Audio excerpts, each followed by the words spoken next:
Well, it's a very interesting story how Vayner Sports first came about. I co-owned another firm named Symmetry with my co-agent Brian McLaughlin, and usually we're on Twitter, on social media, searching our guys' names every day almost, and one of our players is named Walter Powell.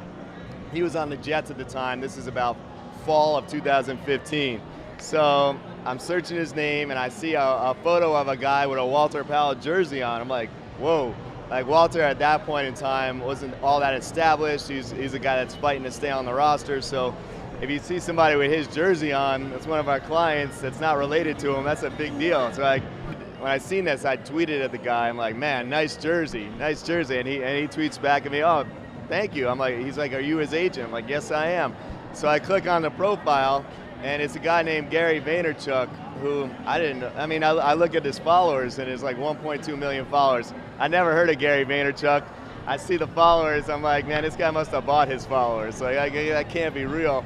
I call up Brian, I'm like, look at this guy, he's got a Walter Powell jersey. Brian clicks on it, he's like, I never heard of this guy either. Had to buy his followers. So anyway, he actually tweets his email address at me, and I email him, he emails me right back, and eventually we set up a call. Maybe like 5 minutes later, I started really researching him. I'm like, oh, all right, he's legit.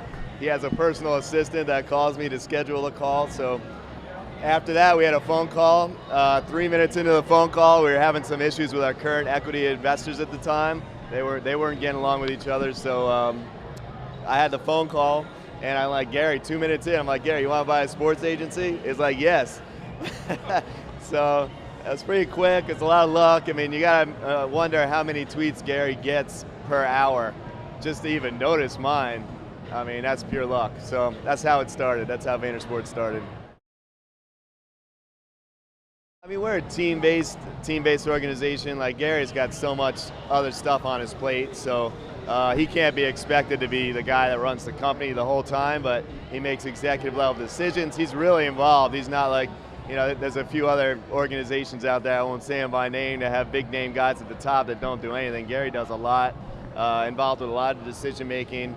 AJ Vaynerchuk is fully involved with us now. He doesn't run VaynerMedia anymore. He's with us. He makes a lot of top level decisions, strategy, etc. But we all operate as a team. There's 4 co-founders: Gary, AJ, Brian McLaughlin, and myself. So we're a team-based organization. There's plenty of work to go around. So we all got plenty to do. Correct. Yeah, Dirk just came over with us a couple weeks ago officially. Braxton Miller a few months ago. They recognize the fact that we're bringing a lot more to the table than any other agency currently in the game. Way more marketing, way more branding, way better opportunities that's offered anywhere else, and that's because of the natural synergy that we have with VaynerMedia and Gary's brand and AJ's contacts. So we're able to generate a lot of non-traditional revenue, and when I say non-traditional, we're talking about companies that have never worked with football players before that are coming to us because they appreciate our approach, and also some of them, they just want to work with Gary. They want to get closer to VaynerMedia and Vayner Sports. So it's working out great for our guys. They're seeing a huge uptick in revenue, and there's no one else out there doing this right now.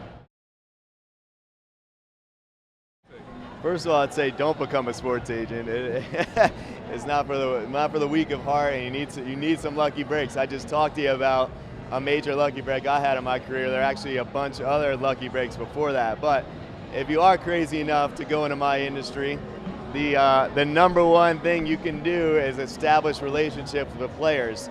There's a lot of capologists out there. There's a lot of people that are smart about football, a lot of great analysts, but there aren't a lot of guys who know how to recruit and maintain relationships with players. So if you're calling us up and you want a job with us, you don't really have a shot unless you say, I am friends with player A, B, and C who are currently in the NFL.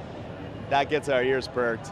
If you just tell us how hardworking you are and if you have an Ivy League resume, all that stuff's great, but it really doesn't matter. You have to be able to recruit and retain and get along with players.